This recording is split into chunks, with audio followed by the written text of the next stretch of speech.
and welcome back to the latest Penumbra Tower devlog. I know you don't usually see me in this position, but there is a reason. Penumbra Tower is now available to wishlist on Steam. My Steamworks account finally got verified, so if you're interested in the game, I'll leave a link in the description to the Steam page. Apparently wishlists are very important. Anyways, as per usual, I have some updates on the game.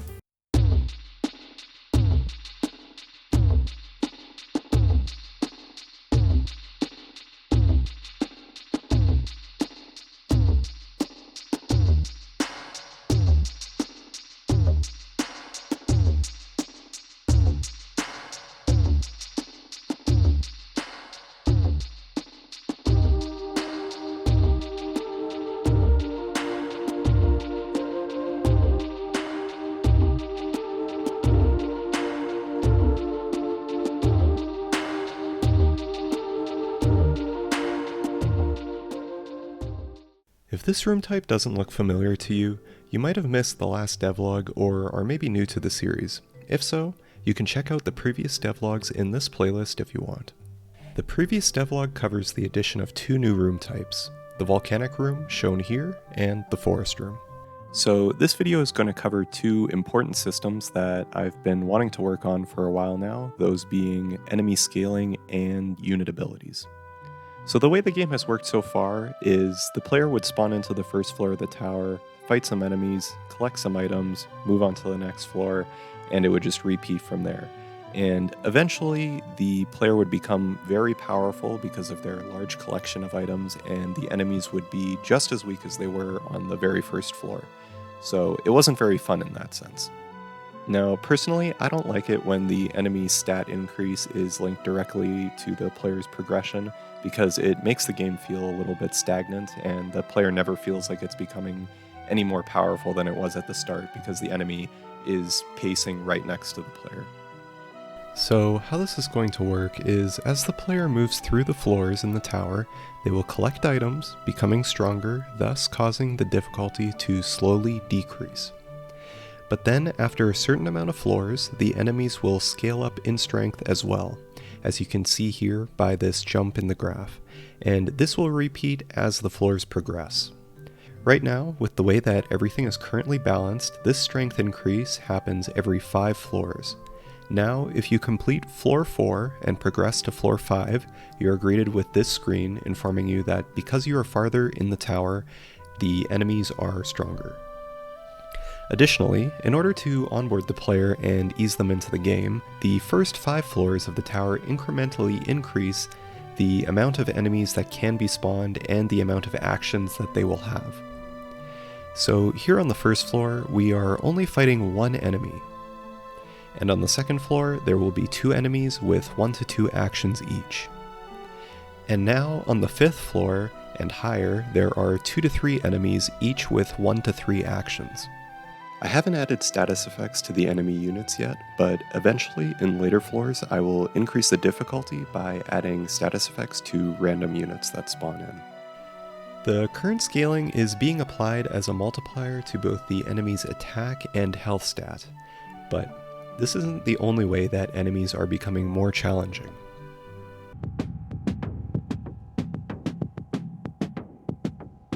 In order to make enemies feel more unique, I've started working on an ability system which gives each enemy unit a unique ability that can be used every couple turns.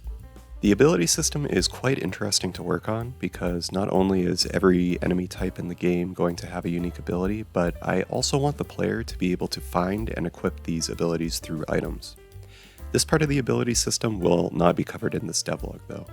So I might as well start with one of the more challenging abilities to develop, because why not? Using the projectile shot, the pikeman can fire a projectile orthogonally or diagonally, damaging the target or destroying obstacles. Since I've worked on this, I've actually decided to move this ability to another unit, but I'll talk about that a bit later.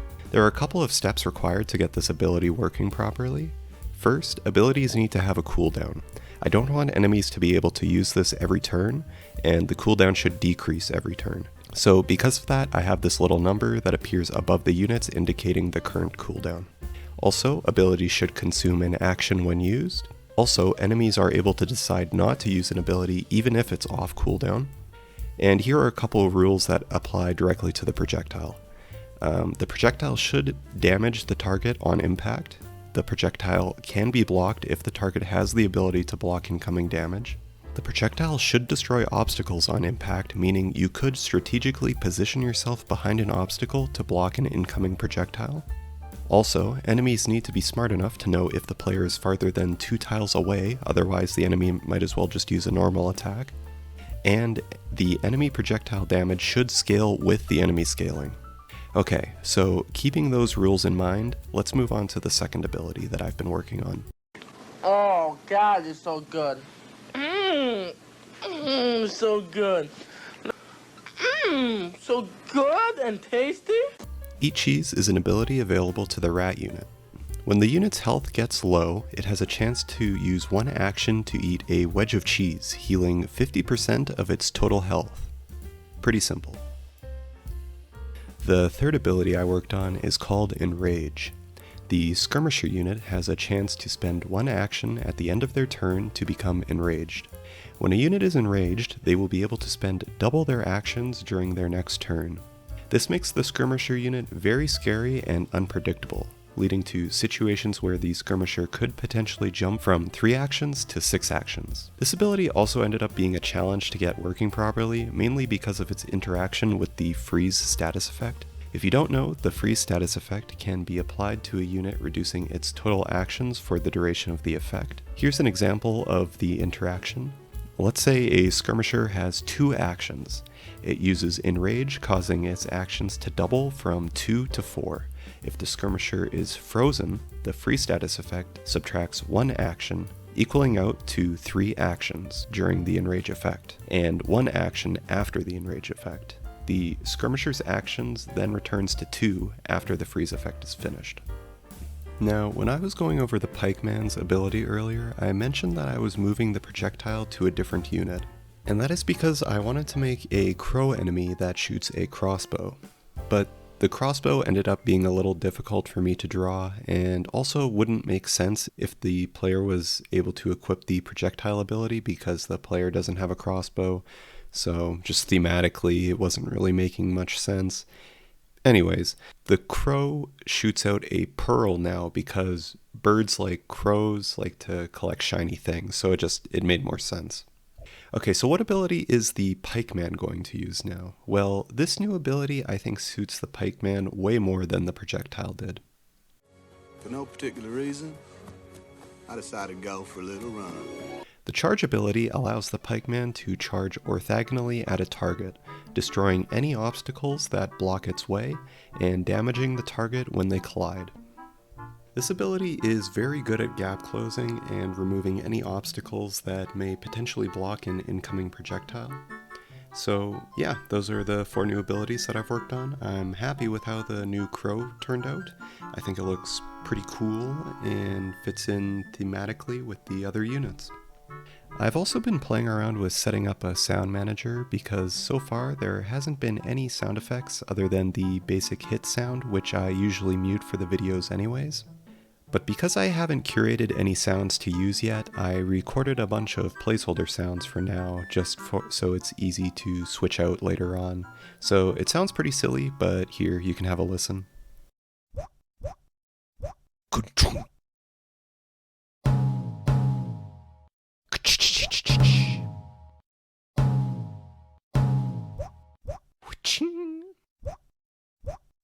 I've activated my ability.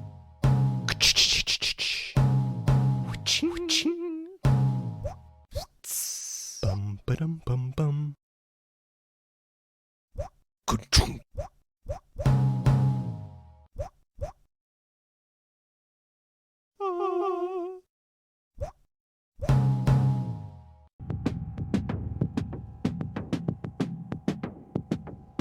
I've also gone ahead and made some small improvements to the enemy AI.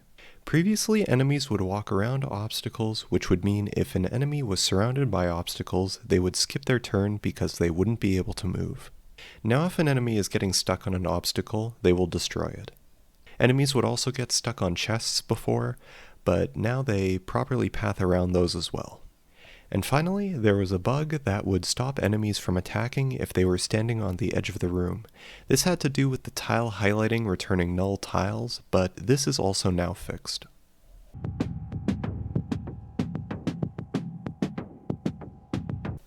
Okay, so I'm just going to do a quick run through of the game so far. I'm just going to play, you know? I'm just going to play the game just to give like a general idea. I've done this before a couple devlogs ago, but the game's changed a lot since then, so I thought I might as well do it again. Also, enemy scaling wasn't a thing in that playthrough, so this should be presumably harder than what it was. So on that first floor I picked the lifesteal item just because I feel like I need all the help I can get. Here I'm going to choose the sword, just because the sword's probably the nicest weapon in the game because it's just direct damage. It's just here you go, you deal more damage, right? So here we are on floor 3. Oh nice, the crow spawned for me. I love seeing the crow, mainly because it's just a new enemy, and I like seeing new things. You can really see that with the new enemy behaviors, they love destroying the obstacles. They do not get stuck anymore. Not that they got stuck that much before, but now with the new behavior, they absolutely come at you. They'll destroy anything. So here, I'll pick the Bone Club. Bone Club at this stage in the game, it's a little, because it's only one stack of the Bone Club, you don't really, there's no immediate effects, no benefits that you really see. The chance of you stunning something it's low, right? It's only 5%, so.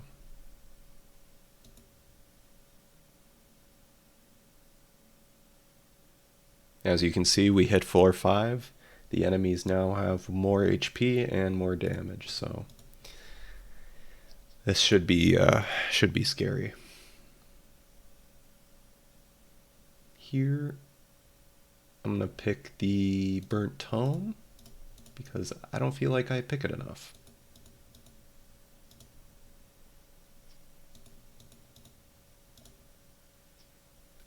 See, you tried to shoot me, but the rock was in the way. You couldn't do it.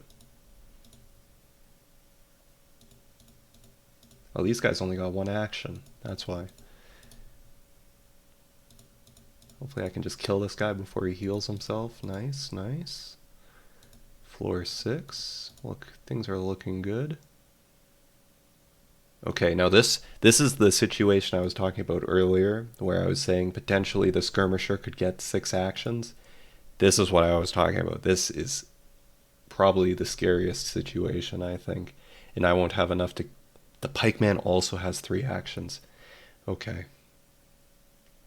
I could hit these guys more. I'm just gonna run, because I know I'm about to get slapped. The nice thing about the skirmisher having so many actions is he took a lot of burning damage doing that. Okay, I'm gonna try to get to this rat first.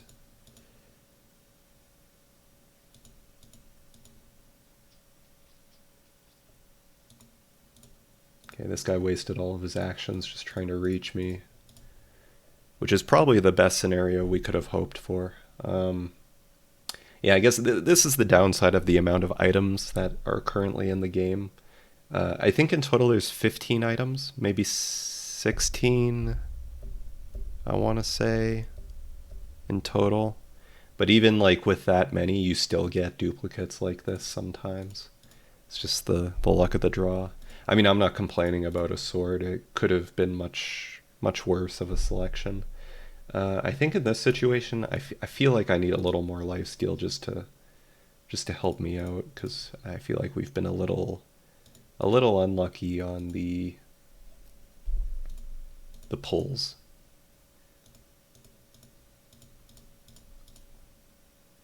I'm hoping to, you know, get it to at least round 15, floor 15. Yeah, I'll take another bone club. I'll take another one. I'll go for like a little stun build. I don't think we've stunned a single unit yet, even with 5%, but we'll see. Oh, this guy's only got one action. Slide him on fire a little bit. Okay. Feeling pretty strong right now. Now we're on floor 10. Enemy scale again, because it's another 5th floor. Another floor divisible by 5. This is pretty spooky. 3 skirmishers all enraged. I think I'm just gonna hide in my corner down here, you know? They're coming. Jesus. I try to take some of these guys out. I could kill this guy, but I think he's gonna kill himself moving, so I'm just gonna run. Yeah. Yeah, I need to get rid of this guy next, because he's right next to me. He's also enraged. Okay, so I talked a little bit about enemy behaviors during the QA section of this video, and I'll point out like what just happened here. The enemy did try to like space himself farther away from me, so I was on his target tile, even though he's not right next to me anymore. So the enemy behavior has improved a little bit, in that sense at least.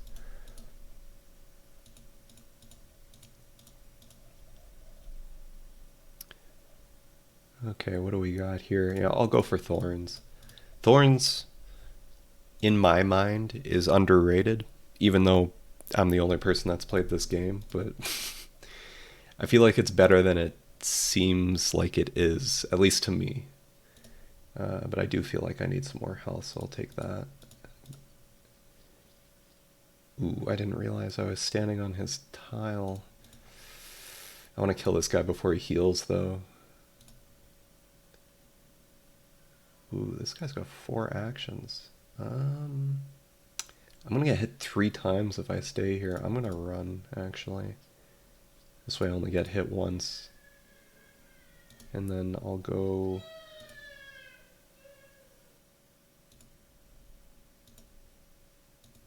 Ooh. See, that's unfortunate. This, I don't know if I mentioned it, but yeah, it's unlucky.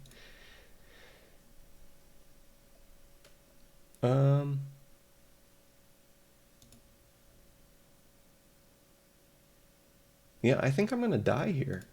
Maybe. Yeah, that's really unlucky. I definitely need to fix the players spawning in on hazard tiles, but yeah, I think we're gonna burn to death here. Because I have to move. I was playing around with the idea of adding in a skip action or skip turn solution, so that maybe if you don't like any of the options that you have to take, you don't have to do it. But yeah, this is where the run ends.